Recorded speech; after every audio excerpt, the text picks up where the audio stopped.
船出海，最主要的目的要做什么？啊，你是要来发呆了，还是要来睡回笼觉？哦，好。来，我们从新出港口呢，首先请各位朋友们看一下船只的右侧，船只的右侧右前方。船只的右侧右前方这里呢，是我们花莲非常有名的景点，叫做石梯坪。那石梯这个地名的由来是在清光绪3年，有一位清朝的将领叫做卢光亮，到这个地方开山土翻平翻开垦的时候呢，发现这个地方的海蚀平台是海里面一些一些的往陆地上面延伸，有如石头做成的梯子，所以把这个地方呢命名为石梯。那石梯的这个地名就从清朝的时候一直用到现在。那我们刚才出海的这个港口它恰巧坐落在我们石梯坪风景区的旁边而已，顺理成章自然而然就被后世的人们直接冠上了石梯渔港的这个名称好，那我们今天起了一个大早搭船出海最主要的目的呢，我们要到海上来观鲸豚，我们要赏鲸豚。那为什么我们可以到海上观鲸豚、赏鲸豚？我们怎么不是出去看鲨鱼？因为这里没有鲨鱼。我每次这样服务10个里面有10个都这样回答我。这个有鲨鱼，你别搞我惊。我们等一下船只越来越外海各位都有穿救生衣嘛，对不对？如果你的想法是这里没有鲨鱼的朋友，我们等一下外面一点你跳了一球过来，看会不会有鲨鱼？其实我们台湾东岸鲨鱼的肉食率是有的，但是这个几率也比这个是非常的多啦。那我们可以到海上来观鲸豚的主因是因为鲸豚跟我们一样。它是需要呼吸的，它是需要换气的，所以呢，按照它体型大小不等，它憋气的时间不一样长，最终呢，它还是会回到海面上来呼吸、来换气。因此，我们可以利用它们在海上呼吸换气的时候，我们来观察它，我们来观赏它，当然也能利用它们在海上呼吸换气的时候。发现它现在这边是要把怎么样可以有效快速的在茫茫大海当中寻找到精神线索的小学校都报告一下。那等一下呢？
跳起来吗？对呀、没错，秀给你看呐、他们会表演。哇！但是我现在想什么？Oh my god！然后我们先看就好了。要收美女耶！好棒哦！船手的朋友有福的话，这个城市的下方比宜兰多有炒的随心吃嘛，真的够漂亮。哇，你看人家好多要起来变。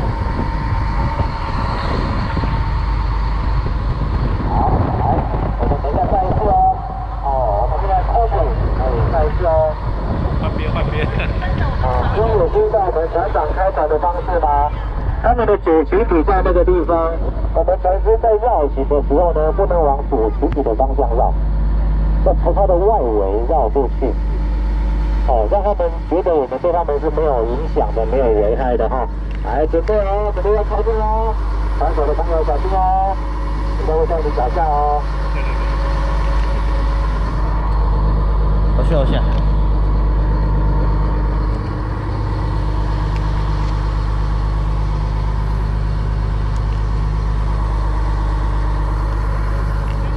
有没有看到？有没有看到？有哈。他们会在固定那个地方来停留吗？不会，不会啊。不会。没有。哎呦。没问题，没问题。小事。来喽！在哪里？哦，来了。左边。来喽！哇，在下面！哇，在那里！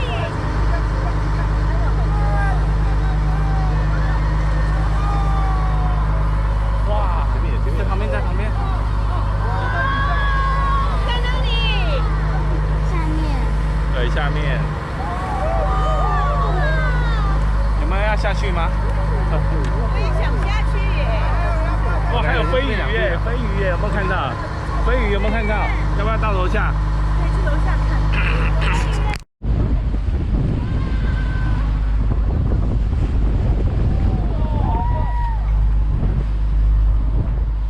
哇哦，疗愈对不对？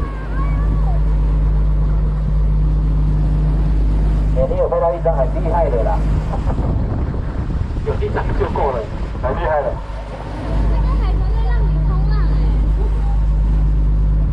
好，来看一下我们左后方，这个海豚翼王，我们的船尾浪有没有？哦，对了，左后方对了。哎，我们船只经过哦，因为我们船只会破浪，会有这个船尾浪，他们在那边冲浪，有没有？有没有看到？哦，这个海豚它也是很调皮、很爱玩哦。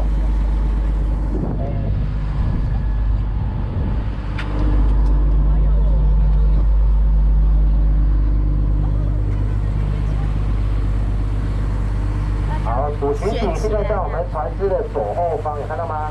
那边有比较密集的背鳍哦。那通常呢，我们在靠近的时候，我们不会选择主群体来靠近，为什么知道吗？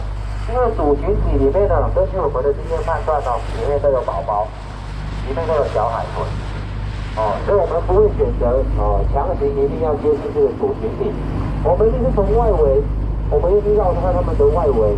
好，因为各位哦，我们如果站在一个母亲的心态，今天如果牵着我们的小孩在家边踩后边来讲口子，你会不会紧张？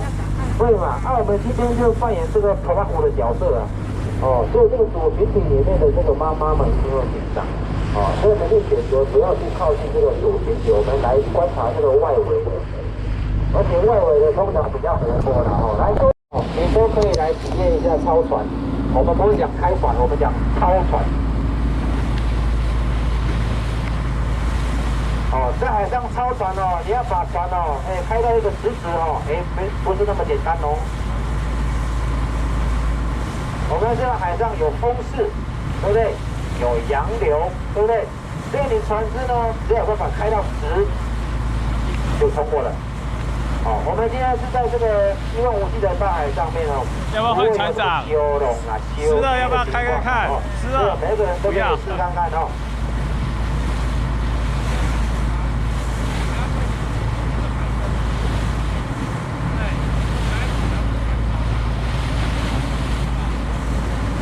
现在也是过去飞鱼技术每年差不多3到6月。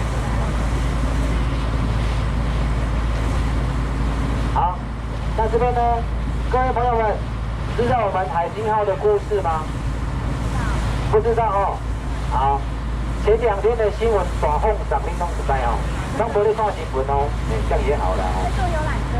好，我们海星号呢，在今年的1月17号半夜3点钟，绑在港边的时候呢，不明原因起火燃烧。我们2艘船都修了了。那这艘海星号呢，是在上个星期四修缮完毕，才从南方号开回来的。所以我们今天这个航班呢，应该是我们第10班以内。运气非常的好。各位可以打开你的手机然后这个 YouTube 看一下，你就打海星号3个字，上面就会有新闻的片段刘小豪哟，刘小豪，上面有人点名啊，刘小豪。快点啊！每个人都可以试试看，机会难得哦，不要等一下进港才跟我说你要试哦。介绍合资的船长，赶快开。好，来我们看一下船只的前方来，有没有看到一条壁垒分明的界限？这个就是其中的一条潮界线，有没有？左前方有没有？有。那等一下通过这个界限的时候呢，各位我们低头看一下看看是不是有机会可以看到一些盖子啊、小垃圾啊之类的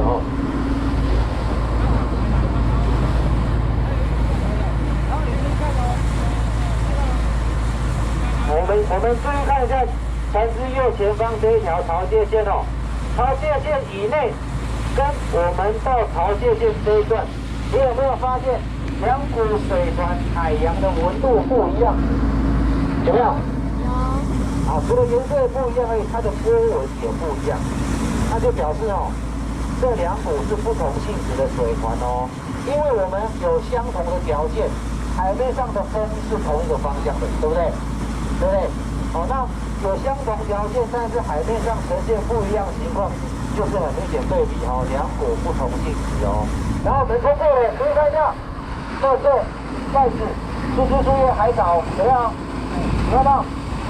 这边呢，潮界线因为它是2股不同性质的水船互相推挤的地方，所以会把2股水船当中的垃圾全部都集中在这里，有看到吗？这条线上。那当然，我们人为的垃圾对海洋有害，可是有一些天然的像我们可以看到很多树枝啊、树叶啊等等这些在这个地方长时间接受太阳光的照射，就会裂解出有机的物质然后呢，就会有哺乳生物，就会有小鱼，就会有小虾，就会有中大型的鱼类。Captain， 船长，你在蛇形我要吐了。现在谁开船？现在谁开船？好，来，每个人都可以尝试看看船长这边的时间现在是10点50分，我们预计11点30分要回到港口所以剩下没有多少时间把握机会看一下。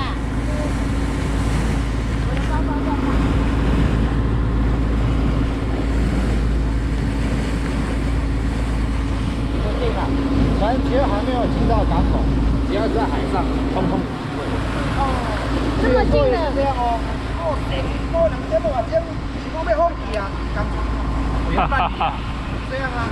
是现在离岸比较近，还是会有？还是会有有一种它更小。飞鱼，真的好会飞。Captain。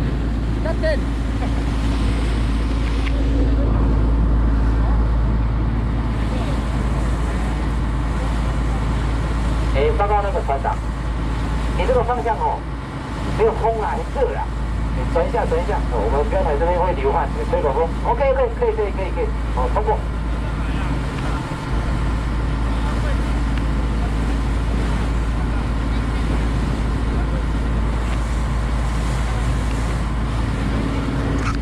功夫很营养吗？是吗？来，不是刚才介绍到黑潮金浦水团发源于赤道北端，赤道那个紫外线消除杀菌。所以哦，黑潮这一股水团，它里面是贫营养盐哦，贫穷的贫，贫营养盐的一股水团哦。那为什么有很多洄游性的鱼类很喜欢在黑潮上面？好，因为黑潮这一股水团的流速非常的快，有很多洄游性的鱼类哦，为了缩短它洄游的时间，就会搭乘这股黑潮的顺风流来做洄游的运动，就好像哦，我们开车想要走高速公路嘛，因为它的那个水岸线啊，那黑潮对洄游性的鱼种来讲呢，它就好像是海洋当中的高速公路，所以上面才会有很多洄游性的鱼类。各位来，有没有看过《海底总动员》？有吗？来，你可以想象哦，鱼目的爸爸为了找他，是不是跟着一群海龟在什么东澳洋流，有没有印象？哦，就是为了增加它浮动的速度哦。那黑潮这股水团到了日本之后呢，受到西伯利亚季风带的影响哦，它会往东呢回到美国的阿拉斯加。到了阿拉斯加之后呢，会分成两股，一股往上，一股往下。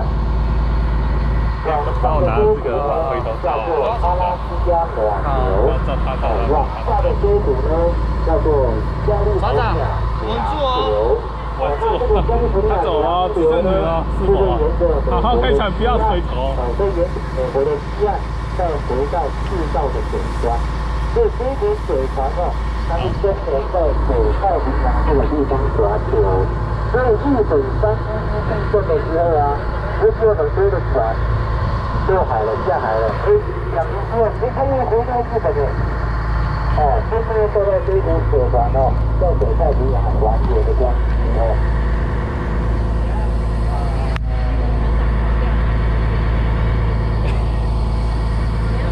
右边，我们开回港口好了。开往左边港。这样子就会没有风啊。往右转。哎，不要转太快。转慢一点哦。班长，你这样子开场，后面的哥哥姐姐们都很紧张，那个栏杆都抓很紧，知道吗？哎呦，怎么转那么多？在那边呢。我知道。再转下去就晕船了。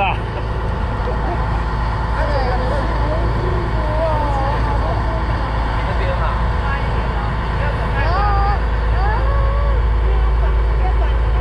好，你是转一点点。我这河是挪开的吗？你没发现？来，你看那个船长有没有厉害哦？我们回头看那个后面那个船尾其实过得很几乎知道了。有没有看到后面有一条蟒蛇？它要转到什么之后？不要这条那么 S 级的。蟒蛇。